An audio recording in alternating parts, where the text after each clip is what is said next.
Hey guys, welcome back to my channel and welcome to another video, another how-to video. I know that I haven't given you guys one in a little while, so I thought it was only right that I made sure that I did so. So first things first, as you know, your girl is currently on the 10K challenge. 10K in 30 days, guys. I know, it sounds really ambitious, but I know it's possible. If B. Simone can aim to make £250,000 in 50 days, your girl can certainly aim to make 10K in 30 days. And whatever targets that you have put out for yourself, I hope that is going well. I hope that you're really pushing. I hope that you're not allowing all of this corona stuff to stop you from, you know, creating new plans, creating new strategies, and really going after what you want. As you know, in my last Wake Up Wednesday, I spoke a little bit about your girl's merchandise, the Power Wear collection. Make sure you also follow us on Instagram as well. We actually have a separate Instagram page completely dedicated to the Power Wear collection. And also please share your videos. Once you've got your merchandise, share your videos, your pictures, whatever it is that you take once you've gotten it, so that we'll put it up on our Instagram page as well. So again, just click on the link in the description box below and you'll find it there. But as you can see, your girl is once again wearing part of her own brand. Can you imagine? I have my own merchandise line. Do you know how sick that is? Do you know how amazing that is? Guys, nothing is impossible. You can do whatever the hell you want. Honestly, you can do whatever you want. You just have to be impassioned enough and have that fuel inside of you that says, you know what? This sounds crazy. This might sound insane or crazy to other people, but I'm gonna do it anyway. So yeah, today I'm wearing the Powerful t-shirt, which I think actually goes very well with what I'm going to be talking about today. So I've got my little notebook once again, so if I do look down, I do apologize, but it's literally just so that I can make sure that I hit every single point. So today is all about how to be a great or a good leader, or essentially, in other words, how to manage a team well. Anyone that's been following me for a little while will know that, when was it? 2018, August 2018, I officially quit my job. I literally had no real hardcore experience in terms of, building a brand or anything like that. But I decided that, working for somebody else in the way of, a 9-to-5, working for somebody else in a job that I wasn't necessarily deeply passionate about was draining. It literally just drained the life out of me. And I just decided, I was like, do you know what?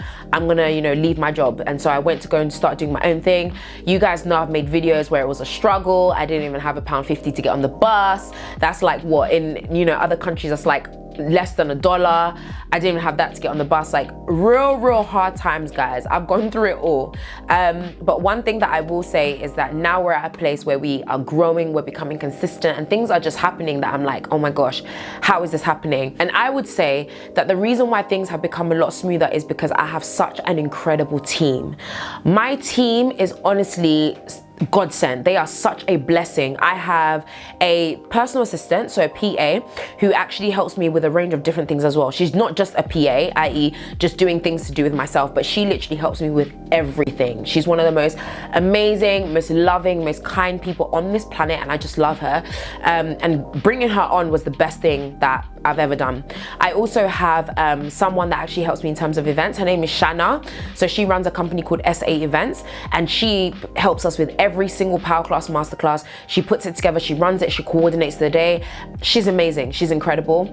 And then we also have a creative director. So she kind of helped to put some of like the designs together. We have some other designs that will be coming out very soon in terms of the Power Wear collection, and she's basically working on that. She helps in terms of just making sure that on a creative aspect, she makes sure that we're really up there in terms of creativity. And then last but not least, we also have someone that does admin and comms. And at the moment, she's had a few other things going on. She's been studying and really intense in studying. So she took a pause, but she is going to be joining us back again, especially with all this stuff happening. She's going to be coming back on very soon, and she does admin and comms. Now, how did I find that team? Because I know someone will be asking me, how did you find them? With regards to my PA, she actually approached me. Now, I'm very grateful because I know that I'm in a position of, let's just say, privilege in comparison to other people, whereby I've built a platform. People know what I'm about. People know, the level and the standards of which I believe in and all of my work has to be at. They can see that from the outside world. So, people will approach me, and I get it quite often where people are like, I want to be a part of this. How can I help? How can I, just help basically. And so she approached me. We actually go to the same church. She just approached me and was like, listen, I just feel like God is really telling me that, you know, he's called me to come and serve you. How can I serve? And she didn't know this, but I actually told her, I was like, you don't understand. At that very point in time, I had just parted ways with my old PA. You know, nothing crazy, but just things didn't work out. We parted ways, and then I was praying to God because I knew, like, I'd gotten to a point where this is when you know you need a team, when you literally feel like you're gonna go mad. Like there are just too many things going on for you to even cope. So I got to a place where I was like, there's just so many things happening, there's 1,000,001 things happening, I cannot cope on my own. So I literally remember just praying and being like, God, I need somebody. I need someone that will come, and not just that, I need somebody who's gonna come who really has a heart for the vision, the dream, and for me. They really want to serve, and they really want to be a part of the building process of this. Because of course, I only left my job in 2018. In terms of Nisi T, because I have registered Nisi T as a business, so it's actually Nisi T Ltd. It's only been running for what? Like a year and a bit now. So this is not some big company, you know, big organization, big engine, big machine. This is something that is still a baby, and I'm having to nurture it and grow it, and it takes a lot of energy and effort. So I remember just feeling like, God, please send me somebody who really just has a heart to really grind and to work with me. And when I say to you, she's just the most amazing, incredible person. I love her to bits, and she just changed the game for me. So I really do appreciate her and everything that she does. So she approached me. When it came to Shanna, I'd actually seen her work with a lot of other people. Like I said, she runs her own events company, SA Events. Please make sure you check it out and make sure you support her as well. But she runs her own events company, and I've seen how she's worked with other people. And I can't remember if it was her that approached me or if I approached her, I don't know. But either way, we ended up working together. In terms of our creative director, she's actually my cousin. And I saw that she's so creative. Like, she's got such an incredible mind. She's so creative. And for me personally, I saw it as an opportunity, because I'm not one of those people that's all about, yeah, you know, grind, work, but yeah, you don't share it with your loved ones, or you don't share it with people around you. I'm all about, how can I grind, but how can I also ensure that opportunities are being made for other people? How can I make sure that what I am doing is also a blessing and beneficial to other people? That's always been my goal. There's no point in building an empire for you to sit on top of that empire lonely and alone. What's the point? So for me, I just, you know, approached and I was like, listen, do you think that you'll be able to do this? She said yes. She's come on. And then the last person, our admin and comms, she again actually approached myself. She actually came to one of my events and she said, listen, I want to be a part of this. How can I be a part of it? And I just told her, I was like, okay, cool, come on, let's work together. So, you know, to some degree, some did definitely approach me, but I also went and approached them. Now, one of the things that I actually wanted to answer, which I wrote here, is how do you know that you're choosing the right people? Honestly speaking, for me, it's two things. One, recognizing, you know, using wisdom, using discernment. Like, you guys already know I'm a person of faith. I love Jesus, I love God, all that good stuff. And so for me, really making sure, because even when Dorcas, my PA, approached me, I told her, listen, I'm going to pray about it first, and then I'll come back to you and let you know whether it's a yes or a no. Just because not everybody that appears to be for you is actually for you. So when it comes to you having your own business, having your own brand, whatever it is, you need to be very, very careful with the people that you allow to be aligned with your brand, because it could literally be one person that completely knocks everything down that you've spent years building. So for me, it was really important that I made sure that I prayed on it, that I sought God in everything. I seek God in everything anyway. So why not in terms of even the people that are about to join my team? For some people, you might be like, oh, but you know, it's not that deep, blah, blah. No, it is that deep. For me, this is not just some small thing that I'm doing that's gonna last today and be gone tomorrow. This is something that I'm planning to build for years, as in I want my children's children to benefit off of what I'm building today. So it's very important that I bring the right people on. So I'll definitely say that aspect. But something else that I would say is, equally, you will never be 100% sure if you're bringing on the right people. That's just a fact. Because you could pray about it and God might say yes, but it might be a yes for a particular time frame, and then you actually end up seeing that, okay, this person is not who you thought that they were. Or, you know, you might end up bringing somebody on and everything starts off really, really great, but then you actually realize that, okay, later on down the line, you know, they're stealing from you or they're doing something. Obviously, God forbid, I hope that it doesn't happen to any of us, okay? But that's just the reality. You just have to learn to kind of trust people, and if it doesn't work out, it's okay. It's not the end of the world. You just turn around, you say thank you, and you bow out gracefully. Second thing that I would say as well is giving people a trial period. So what I did is that, you know, with my PA, I said, okay, let's work together for like 3 months. Let's see how it goes. If I see that, you know, this is beneficial, then we carry on. If not, we're not doing this. So 3 months came, she did amazing, and now she's been with me for, I think, like 7 or 8 months now. So I would definitely say have a trial period. If you're gonna bring people into your team, just bring them on for a little bit, even if it's a couple of weeks. It doesn't even have to be 3 months.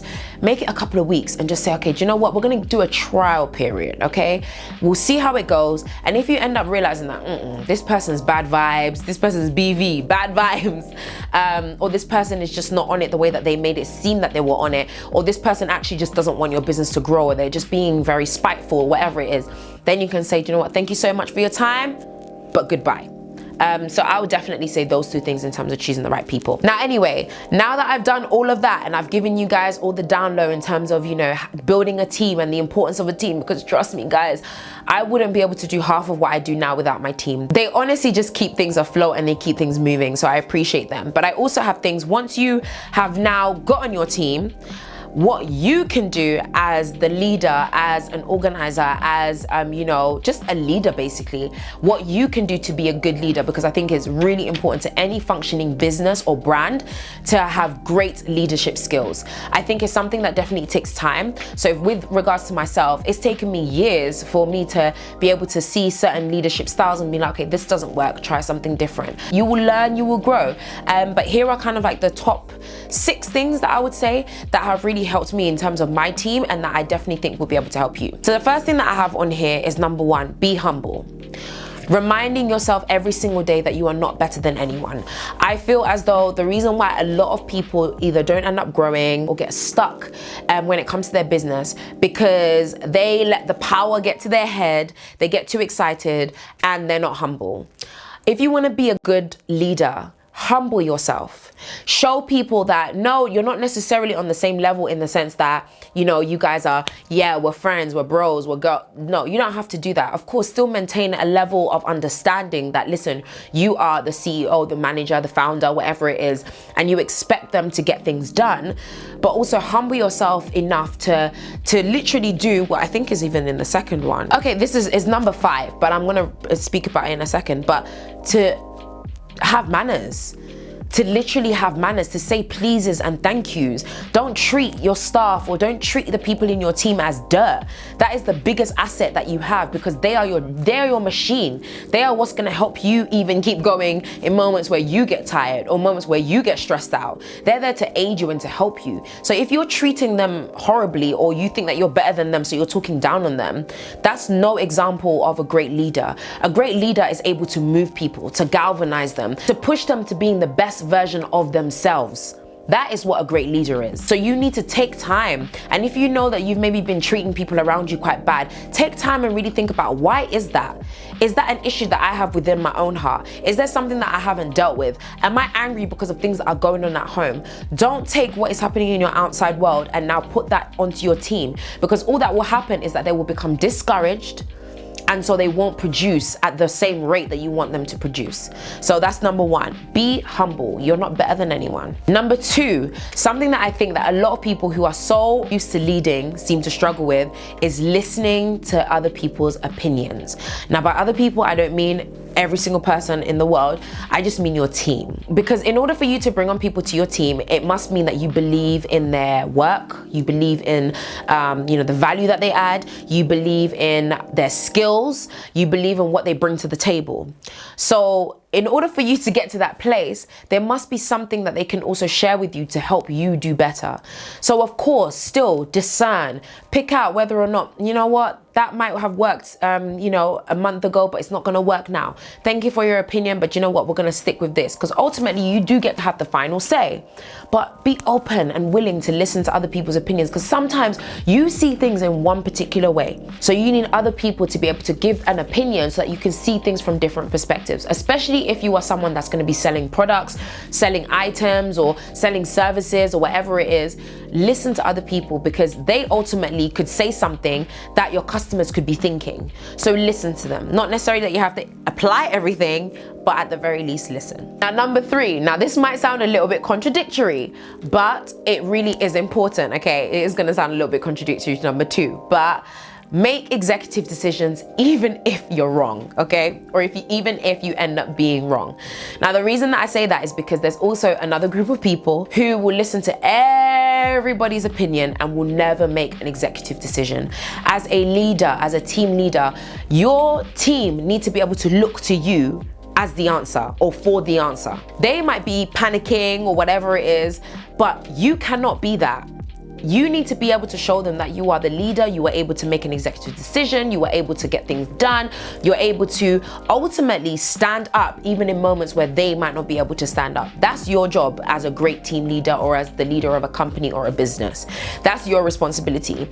And I think sometimes people often get scared to make an executive decision because they're scared that they might be wrong. Listen, you're human. We all get things wrong sometimes. That should be the least of your worries. So even if, for example, you know, your team, you have 10 people in your team and they're all giving you different opinions, you have to be able to make an executive decision, even if it means that you might be wrong. And if it does mean that you are wrong, absolutely fine. Take it in, learn from it, and move forward. That's all you can do. Tip number 4, which I think is something that a lot of leaders struggle with: delegate. Now, one thing about leaders or people that are creatives or people that kind of start their own is that we see what we've built as our baby. Like for me, Nissy T Ltd, everything that I do is literally my baby. Even for me to create, for example, this merch, it was like, it's my baby. And I took time with it. I was like, maybe this will work, maybe not, maybe this, all of that good stuff, okay? But I had to come to a point where, like I said, I just realized that I just cannot do it all on my own. I can't. It's impossible for me to do it all on my own. So what do I need to go and do? I need to delegate. I need to be able to sit down with people and be like, okay, do you know what? You do this, you do that. And I just have to be willing to trust that they will get it done. Now, initially, when you build a team, yes, there will be a little bit of confusion. There might be moments where people don't get things done the way that you want, but that's because they're not used to doing things the way that you want. They're a completely different human being who has their own way of doing things, their own way of interpreting certain things. So what you do in that moment is you don't now scream down their throat and ask them, why did you not do this? No, you look at it, you say, okay, no problem. Let's talk through it. What was wrong? What could we do better? And you break down exactly what it is that you want them to do. You explain it to them, and then you'll see moving forward, they'll be able to do it exactly the way that you intended. So it's really, really important learning how to delegate. Don't try and do it all on your own. No man is an island, okay? When you come to a point where you realize you need help, it's okay to ask for help. It's okay for you to say, do you know what? I know that I can't do this. And it might not even be your strong point. Maybe it's just something that you just don't have skills in, and that's okay. You delegate it to somebody else. So don't be afraid to delegate, guys. That's what people are there for. Number 5, I kind of mentioned it earlier, but the importance of having good manners. Saying please, saying thank you, making sure that you praise people. You know, once again, like I mentioned before, people flourish when you praise them. People flourish and grow and want to do more when you show them that you appreciate them. But if you make them feel horrible, all they're gonna do is literally sit there and hope to death. Like every single day, every moment, they're just gonna wish that, you know, if you have a company and people are coming into office, they're gonna wish that they could go home from the moment that they arrive. Or if, for example, you are building something online, they're gonna wish that they never join, or they might end up quitting. If you want to retain people, and if you want to make sure that you are a good leader, a good example, a good manager, a good boss, have good manners. Say please, say thank you. Show them that you are a decent human being.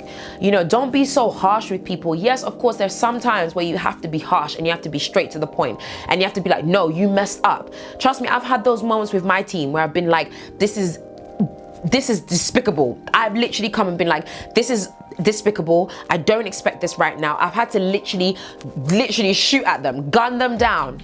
But then after that, what do I do when they've done something right? I'm like, listen, thank you so much. I appreciate that. I appreciate you.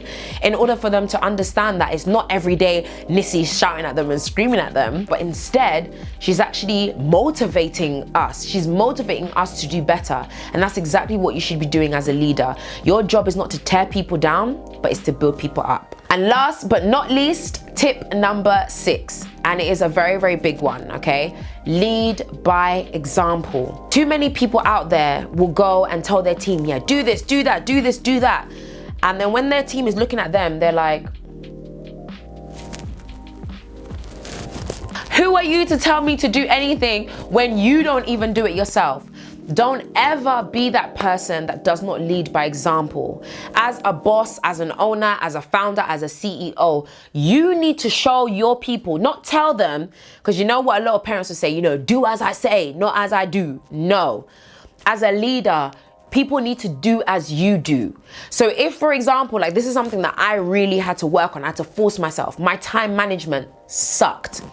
As in, I just had bad time management. It's still something that Jesus is working on till this day, but we're getting better. Hallelujah. But my time management was awful. It was like, you know, I'll tell my team to be somewhere and I'm half an hour late. How does that work out? So what I realized was that, in fact, that's actually discouraging my team. And in fact, it's creating a culture whereby people feel like it's okay to be late because I, the boss, the CEO, the manager, is doing it. So why can't I do it? So I started forcing myself, like, listen, girl, you're gonna leave, you know, an hour earlier to make sure that you are ahead of everybody else. And so I do that now, where if we need to meet somewhere, we need to be in the office, I'll make sure that I'm in the office hours before so that I can prep and get ready, again, so that I can lead by example. You cannot give other people expectations that you yourself cannot meet. It makes absolutely no sense. I'll say that one more time. You cannot give other people expectations that you yourself cannot meet. It makes no sense. So if you know that you want your team to be at their best, if you want them to always deliver their best, be that first. And they will replicate that because they understand that that is the standard, that is the expectation. So guys, that is it from me for another how-to video. I really do hope that you enjoyed that. Don't forget to like, subscribe, and share. And of course, please, comment section is always open. We are a community. We share, we talk, we mingle, and we also share our own perspective and ideas as well. So if you know that you are, you know, a business owner, CEO, whatever it is, or you have a platform, just, you know, share some of your advice. Are there things that I've missed out that, you know, you use in terms of running your own team that's really helped you to get things better within your own team and your own circle of people? Whatever it is, comment in the comment section below and let's share, because this is all about us sharing and helping one another as well. So don't forget to like, subscribe, and share, and of course hit that bell button so that you're notified every single time I post a video, and of course, stay beautiful.